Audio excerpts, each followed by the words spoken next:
ថ្ងៃនេះគឺលោកអ៊ុំសំអានដែលជាមន្ត្រីជាន់ខ្ពស់ផ្នែកកិច្ចការព្រំដែនរបស់រដ្ឋាភិបាលក្រៅប្រទេសដែរនោះក៏ថាមេធាវីអន្តរជាតិកំពុងរៀបចំបណ្ដឹងថៃទៅតុលាការយុត្តិធម៌អន្តរជាតិ ICJ ទាមទារ49តំ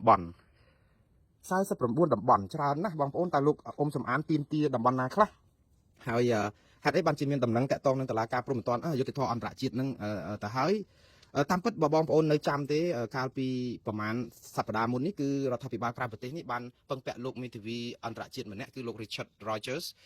ដែលជាជនជាតិអង់គ្លេសហ្នឹងគឺឲ្យគាត់ដាក់ពាក្យប្តឹងជួយរៀបចំសំណុំរឿងប្តឹងទៅតុលាការព្រហ្មទណ្ឌអន្តរជាតិរួចទៅហើយអាហ្នឹងគឺប្តឹងតាក់ទងនឹងអំពើឈ្លានពានរបស់ថៃតាក់ទងនឹងការទាមទារសំណងសពបែបយ៉ាងអីចឹងទៅក៏ប៉ុន្តែថ្ងៃនេះយើងដឹងថារដ្ឋាភិបាលក្រៅប្រទេសនឹងសន្យាថានៅពេលដែលដាក់ប្តឹងទៅតុលាការព្រហ្មទណ្ឌអន្តរជាតិហើយគឺនឹងដាក់បណ្ដឹងទៅតុលាការយុត្តិធម៌អន្តរជាតិ ICJ ទៀតនៅថ្ងៃនេះនៅលើបណ្ដាញសង្គម Facebook របស់លោកអ៊ុំសំអានលោកថាមេធាវីអន្តរជាតិកំពុងរៀបចំប្តឹងថៃទៅតុលាការយុត្តិធម៌អន្តរជាតិ ICJ ទាមទារ49តំបន់នឹងលោកថាអញ្ចេះថ្ងៃទី20ខែកុម្ភៈឆ្នាំ2026នេះលោកបានដាក់ជូនមេធាវីអន្តរជាតិនៅឯកសារភស្តុតាងនឹងផែនទីខ្នាត1លើ200,000ដែលបញ្ជាក់អំពីទីតាំងមួយចំនួនស្ថិតនៅក្នុងដែនដីខ្មែរដើម្បីរៀបចំកសាងសំណុំរឿងប្តឹងទៅតុលាការយុត្តិធម៌អន្តរជាតិ ICJ លោកថាពាក្យបណ្ដឹងទៅ ICJ គឺក្រុមប្តឹងថៃដោយទាមទារមកវិញនៅទឹកដីខ្មែរចំនួន49តំបន់ដែលរួមមានទាំងផ្ទះតាម៉ុកនៅជិតប្រាសាទព្រះវិហារដែនសមុទ្រត្រួតស៊ីគ្នាទំហំ 26,000 គីឡូម៉ែត្រក្រឡានិងយ៉ាងហោចនៃពាក់កណ្ដាលកោះគុតជាដើមដែរបាទសប្តាហ៍ថ្ងៃនេះលោកបន្តថា49តំបន់នោះត្រូវបានថៃកំពុងគ្រប់គ្រងនៅពេលមេធាវីអន្តរជាតិរៀបចំពាក្យបណ្ដឹងរួចរាល់រដ្ឋាភិបាលកម្ពុជាឯករាជ្យ$23នឹងដាក់ពាក្យបណ្ដឹងជាផ្លូវការទៅ ICJ នេះហើយពាក្យបណ្ដឹងទៅ ICJ ក៏ទាមទារសំណងពីមេដឹកនាំថៃនិងមេដឹកនាំយោធាថៃផងដែរបាទចុងក្រោយលោកអ៊ុំសំអានបញ្ជាក់ទៀតថារដ្ឋាភិបាលកម្ពុជាឯករាជ្យ$23បានដាក់ពាក្យបណ្ដឹងជាផ្លូវការទៅ ICC រួចហើយនៅតែ ICJ ហើយលោកបន្តទៀតថាបើតាមនិយាយពីរឿងតុលាការព្រហ្មទណ្ឌអន្តរជាតិ ICC ឯនោះវិញលោកថាបើតាមព័ត៌មានពីមេធាវីអន្តរជាតិនៃរដ្ឋាភិបាលកម្ពុជាឯករាជ្យ$23លោកថារដ្ឋអាជ្ញានៃតុលាការព្រហ្មទណ្ឌអន្តរជាតិ ICC នឹងកោះហៅតំណាងរដ្ឋាភិបាលកម្ពុជាឯករាជ្យ$23និងមេធាវីអន្តរជាតិរូបនេះទៅជួបនៅក្នុងពេលឆាប់ៗគឺ1ខែបន្ទាប់ពីការដាក់ពាក្យប្តឹងនេះជាដំណឹងល្អហើយជាជំហានដំបូងនៃប្រជាជនកម្ពុជានិងប្រជាជាតិខ្មែរហើយនេះគឺជាសាររបស់លោកអ៊ុំសំអានថាតើដំណើរការនេះនឹងប្រព្រឹត្តទៅរលូនបានប៉ុណ្ណាខ្ញុំថាការដាក់ប្តឹងទៅតុលាការព្រហ្មទណ្ឌអន្តរជាតិ ICC មិនសូវជួបឧបសគ្គច្រើនទេប៉ុន្តែការដាក់ប្តឹងទៅតុលាការយុត្តិធម៌អន្តរជាតិ ICC អាចត្រូវការនីតិវិធីច្រើនដែរដោយសារតែត្រូវការឲ្យរដ្ឋាភិបាលកម្ពុជាដែលជាម្ចាស់ផ្ទះដាក់ហើយបងប្អូនច្រើនណាស់សួរខ្ញុំមកថាចុះឮសូរមានគេផ្សព្វផ្សាយមកថាខ្មែរយើងមិនអាចដាក់ប្តឹងទៅ ICJ នឹងបានទេតុលាការព្រហ្មទណ្ឌយុត្តិធម៌អន្តរជាតិនឹងមិនមានយុត្តាធិការកាត់ក្តីរឿងខ្មែរនិងថៃបានទេបើថៃគេមិនព្រមអីឡាក់នឹងឡាក់បងប្អូនម្ដងទៀតខ្ញុំគ្មានពេលទៅបកស្រាយអីវែងឆ្ងាយទេព្រោះព័ត៌មាននេះខ្ញុំធ្វើ7 8ខែជាប់គ្នាហើ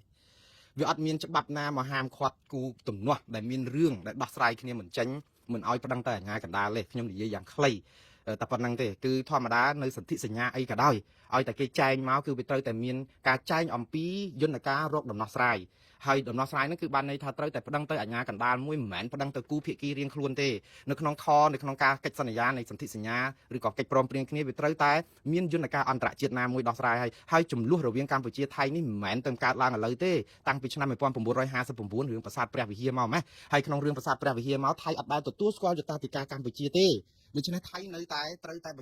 ូវតែឡើងមកបង្ហាញខ្លួននៅក្នុងធ្វើសវនាការទទួលស្គាល់មិនទទួលស្គាល់គឺជារឿងរបស់ថៃសំខាន់តែរឿងយើងជាជនរងគ្រោះដែលជាម្ចាស់ផ្ទះហើយជាសមាជិករបស់តុលាការយុត្តិធម៌អន្តរជាតិនេះដាក់ពាក្យប្តឹងឬក៏យ៉ាងណាចំពោះអ្នកបកស្រាយថាដាក់មិនបានរឿងអីហ្នឹងអាហ្នឹងគឺជារឿងបកស្រាយរបស់គាត់តែខ្ញុំនៅតែប្រកាន់ចំហថាវាអត់មានរឿងតុលាការគេយកពាក្យឬមិនយកពាក្យសំខាន់គឺយើងមានសិទ្ធិប្តឹងទៅតុលាការយុត្តិធម៌អន្តរជាតិនេះប្តឹងសិនទៅហើយបើគេយកមិនយកសំសួរគេហេតុអីបានជាយើងនាំគ្នាមកខ្វល់ពីរឿងគេទទួលបណ្ដឹងឬក៏គេមិនទទួលបណ្ដឹងយើងនិយាយអីក៏ដោយបកស្រាយអីក៏ដោយក៏ជាកំបិតចិត្តដងដែរជួនកាលសារខ្លះបកស្រាយកាន់ជើងរដ្ឋាភិបាលដែលនៅស្ងាត់ស្ងៀមមិនព្រមប្តឹងទៅតុលាការយុត្តិធម៌អន្តរជាតិនេះដើម្បីស្អំចិត្តឲ្យប្រជាពលរដ្ឋកុំមួម៉ៅនឹងរដ្ឋាភិបាលពេកតែគេមិនប្តឹងដោយសារតែមានរឿងអញ្ចឹងប៉ុន្តែការដែលបកស្រាយគឺតតែមន្ត្រីជំនាញឯកទេសផ្លូវច្បាប់ខាងរដ្ឋាភិបាលបកស្រាយមកវិញថាហេតុអីបានជាអត់ដាក់ពាក្យប្តឹងហើយអ្នកណាក៏ដោយបកស្រាយថាប្តឹងមិនបានហើយថាជាការបោកប្រាស់បោកកុហកអ្នកដែលបោកប្រាស់ហើយបោកកុហកប្រជាពលរដ្ឋច្រើនជាងគេគឺរដ្ឋាភិបាលកម្ពុជាទេកំបិតចិត្តដងអ្នកហើយអ្នកបកស្រាយយ៉ាងនេះដោយសារអីអ្នកដែលបោកប្រាស់ប្រជាពលរដ្ឋកម្ពុជាថាបណ្ដឹងទៅតុលាការយុត្តិធម៌អន្តរជាតិនេះដាក់មិនបានចុះហេតុអីបានជាថ្ងៃទី15ខែមិថុនាឆ្នាំ2025រដ្ឋាភិបាលកម្ពុជាមានកណ្ដាស់មួយសន្លឹកដែលជាសេចក្តីជូនដំណឹង នាំគ្នាយកទៅដាក់ដល់កន្លែងតុលាការយុតិធធអន្តរជាតិប្រាប់ប្រជាពលរដ្ឋគ្រប់គ្នាថាអានឹងជាពាក្យបណ្ដឹងខ្ញុំនៅតែចាត់ទុកថាអានឹងជាសេចក្តីជឿនដំណឹងមិនមែនជាពាក្យបណ្ដឹងតែប៉ុន្តែរដ្ឋាភិបាលកម្ពុជាបាន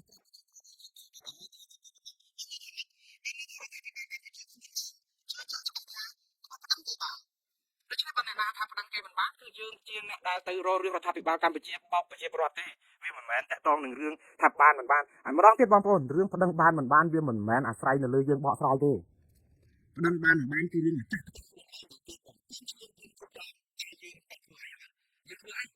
យើងនៅដើរផ្សព្វផ្សាយសារព័ត៌មានអន្តរជាតិដើម្បីបានគេលឺយើងចាស់គេផ្សាយរាល់ថ្ងៃហ្នឹងអត់លឺទេចឹងតាំងពីផ្ទុះក្ដួងមកតាំងពីសម្លាប់លោកសួនរោន28ឧសភាមកក្រសួងការពារជាតិក្រសួងព័ត៌មានអ្នកនាំពាក្យរដ្ឋាភិបាលកម្ពុជាក្រសួងការបរទេសលោកកែវរេមីរដ្ឋមន្ត្រីក្រសួងវប្បធម៌និងវិចិត្រសិល្បៈក្រសួងធម្មការសាសនាក្រសួងមន្ទីរស្ទើរតែទាំងអស់ស្រោចផ្សព្វផ្សាយស្រស់កោលទោសថៃគ្រប់គ្នាចឹងបានន័យថា8ខែមកហ្នឹងក្រសួងមន្ទីររហូតដល់ក្រសួងការបរទេសដែលជាតំណាងមុខមាត់ក្រសួងការពារជាតិរបស់កម្ពុជាអត់មានប្រយោជន៍អីសោះអីចឹងតើតើលោកហ៊ុនម៉ាណែតទៅនិយាយប្រាប់អន្តរជាតិថាថៃឈ្លានពានកម្ពុជាបានគេដោះស្រាយយើងមិនមែនវាអត់ចឹងទេនេះគឺជានយោបាយប្រជាពិធដ្ឋទេហើយនយោបាយបែបនេះគឺនឹងធ្វើឲ្យប្រព័ន្ធដឹកនាំរដ្ឋរបស់យើងកាន់តែខ្សោយគ្រប់ហេដ្ឋារចនាសម្ព័ន្ធយើងអត់អាចនឹងលោកប្រាក់សិខុននិយាយអីសាបដូចទឹកទលេអ្នកនាំពាក្យរដ្ឋាភិបាលកម្ពុជាស្រែកស្អកកក៏សាបដូចទឹកទលេក្រសួងការពារជាតិលោកទាសីហាអ្នកនាំពាក្យក្រសួងការពារជាតិនិយាយខោទោសរាប់ខែហើយសាបដូចទឹកទលេហើយមន្ត្រីអង្គទូតមកប្រជុំអនុព័ន្ធយោធាប្រជុំរាប់សារផ្លេចហើយសាបដូចទឹកទលេ700ដងហើយសាបដូចទឹកទលេមកជឿលើលោកហ៊ុនម៉ាណែតដែលទៅសម្ភាសជាមួយកាសែត Reuters ម្សិលមិញម្សិលមួយថ្ងៃថាជាគ្រាប់បរិមាណណូឬក៏ជាជោគជ័យដ៏អស្ចារ្យខ្ញុំថានេះគឺជាការបោកប្រាស់ដល់កាចសាហាវមួយហើយដល់អសិលធម៌មួយដែរខ្ញុំថាអសិលធម៌ហ្នឹងវាមិនមែនរឿងលោកហ៊ុនម៉ាណែតទេគាត់មានគោលការណ៍ការទូតគាត់ធ្វើហ្នឹងយើងចេះអបអរសាទរគាត់ទៅបានប្រាប់អន្តរជាតិឲ្យគេឮខ្លះប៉ុន្តែអាមីអាថោងនេះគឺនាំគ្នាទម្លាក់អំពីភាពដឹកនាំមួយដែលអត់មានស្ថាប័នណាមួយរឹងមាំដែលអាចជំនួសរដ្ឋាភិបាលក្រៅពីលោកហ៊ុនម៉ាណែតគេអាចដឹកនាំប្រទេសដែលមានតែនាយករដ្ឋមន្ត្រីស្អីក៏នាយករដ្ឋមន្ត្រីដែរកាលលោកហ៊ុនសែនជ្រុកតិចខៀវរឿងយកពីយួនមកហ្នឹងក៏លោកហ៊ុនសែនត្រូវតែដោះស្រាយវាអត់មានក្រសួងកសិកម្មរុក្ខាប្រមាញ់បសុព្យាបាលបសុពេទ្យអីណាអត់ធ្វើការអត់ការតតែលោកហ៊ុនសែនស្រែកបានអាជ្រុកតិចខៀវហ្នឹងដោះស្រាយបានអារឿងលើក្រែណាអារឿងអ្នកណាសពុតខើសពុតខ្លីអីណាបើលោកហ៊ុនសែនអត់និយាយអត់មានដោះស្រាយវាអត់អាចដោះស្រាយស្រុកទេសយើងតាមរបៀបហ្នឹងទេវាត្រូវតែមានស្ថាប័នណាមួយច្បាស់លាស់ហើយបើមានតែមួយហ្នឹងបានហើយយើងតែអញ្ចឹងអញទុងស្គរឲ្យធ្លុះបានដឹងថាអូអាហ្នឹងយើងជោគជ័យវាអត់មានស្ថាប័នណាមួយឲ្យលេចធ្លោហើយតែគាត់និយាយឲ្យមិនបាច់វែងឆ្ងាយតែស្គរអាជ័យធ្លាក់ទឹកអីទៀតទេគឺយកជាការបានដល់អញ្ចឹងទៅវា10មួយយួរនិយាយស្អីកោសឹកមាត់ទៅដល់ខ្សែទៅពោះកបីដល់ទៅហើយទៅពឹងទៅលើលោកហ៊ុនម៉ាណែតទៅនិយាយជាមួយសារព័ត៌មានអន្តរជាតិថាដើម្បីជាបរិមាណណូឯណាឥឡូវបរិមាណណូនោះផ្ទុះហើយតាមិនផ្ទុះក៏ក្រាបក្នុងក្រុងបាងកកទេគឺផ្ទុះធ្លាយដល់ច្រកអានសេះហើយវារលករញ្ជួយនៃអាបរិមាណណូដែលយើងថាបានផលរញ្ជួយក្រុងបាងកកនោះឥឡូវវាចាស់មកព្រាតហើយឬសូតែផ្ទុះអាវុធគេលបបាញ់ទាហានខ្មែរយើងរបួសទៀតផងក្រសួងការពារជាតិអត់ទាន់ឆ្លើយឬក៏បញ្ជាក់អីទេប៉ុន្តែទាហានជួមុខបោះផ្សារតាមបណ្ដាញសង្គម Facebook ឲ្យគេយកមកផ្សាយព្រាតមានដល់ទៅរបួសជើងរបួសអីផងទាហានខ្មែរ2នាក់ហ្នឹងដែលគេផ្សាយមកនៅច្រកអានសេះនៅព្រះវិហារហ្នឹងថាទាហានថៃលបបាញ់ផ្ទុះអាវុធទៅហើយនៅក្នុងច្រកអានសេះចឹងនេះហើយគឺជាអាវុធបរិមាណណូដែលយើងយកទៅទម្លាក់នៅឆាកអន្តរជាតិដែលយើងថាបានផលហើយជាមួយតែជះមកភឹបហ្នឹងណាទៀតលើកទី3មកទៀតហ្នឹងតែយើងត្រៀមខ្លួនហើយនៅខ្មែរយើងត្រៀមខ្លួនទុកថៃហើយនៅអត់ទេយើងអត់អាចទុកថៃអីបានទៀតទេបើគេវាយមកមួយសាទៀតហ្នឹងគឺដល់ណាដល់ណីទៀតហើយវាអត់មានការដែលយើងគិតថាហ្នឹងវាបានផលអីទេផលអង្រួនពិភពលោកគ្រាន់តែផ្សព្វផ្សាយព័ត៌មានពីថៃឈ្លានពានកម្ពុជាអត់មានអីថ្លៃទេយើងនិយាយ8ខែហើយយើងនិយាយនៅសុំទោះ8ខែលើសពេកហើយបាទមកប្រហែលជា8ខែតាំងពីខែអូសភាមកថ្ងៃក្រោយមកនឹងជុំតរហូតតែមានអីថ្លៃវាអត់មានអីថ្លៃទេយើងគ្រាន់តែស្អំចិត្តប្រជាប្រដ្ឋថាមានដឹកនាំយើងត្រូវបានអន្តរជាតិគេទទួលស្គាល់សារព័ត៌មានគេអន្តរជាតិគេទទួលស្គាល់សារព័ត៌មានអន្តរជាតិតែយើងចេញមកក្រៅប្រទេសហ្នឹងយើងចង់ហៅនរណាមកសម្ភាសក៏បានដែរគេរីករាយនឹងសម្ភាសជាខ្លាចតែយើងអត់ឲ្យគេសម្ភាសតែហើយបើគេសម្ភាសក៏គេមិនឲ្យវេទិកាយើងនិយាយអីស្រាច់ចិត្តដែរគឺដូច Reuters អីចឹងលោកហ៊ុនម៉ាណែតនិយាយម៉ាត់ណាក៏គេផ្ទៀងទាត់អង្គហេតុមកគ្រប់តែម៉ាត់ដែរតែអញ្ចឹងណាយើងនិយាយមានសេរីភាពសារព័ត៌មានគេថាសេរីភាពសារព័ត៌មាននៅស្រុកខ្មែរជាប់បាតតារាងយើងនិយាយថាមានតាក់ទងនឹងក្រុមប្រឹក្សាសន្តិភាពលោកត្រាំអាចដោះស្រាយបញ្ហាស្រុកខ្មែរបានដោយលោកហ៊ុនម៉ាណែតសង្ឃឹមគេថានេះគេដោះស្រាយរឿងកាហ្សាទៅរឿងប៉ាឡេស្ទីនរឿងអ៊ីស្រាអែលឯណានោះចឹង ដូច្នេះរឿងនឹងវាចឹងបងប្អូនវាជន់ចឹងវាអត់មានបានប្រយោជន៍អីច្រើនក្រៅតែពីស្អំចិត្តប្រជាពលរដ្ឋខ្មែរយើងឲ្យលក់នៅក្នុងការដែលតែស្កអជ័យធ្លាក់ទឹកហ្នឹងទេប៉ុន្តែជាអន្តរជាតិយើងអាចធ្វើដូច្នេះបានទេយើងលើកតម្កើងលោកហ៊ុនម៉ាណែតខ្ពស់ពេកតែយើងភ្លេចស្ថាប័នទាំងអស់ដែលថ្លែងសារមកអត់បានប្រយោជន៍អីសោះហើយដល់អញ្ចឹងទៅយើងដូចជាអួលដើមកដែរ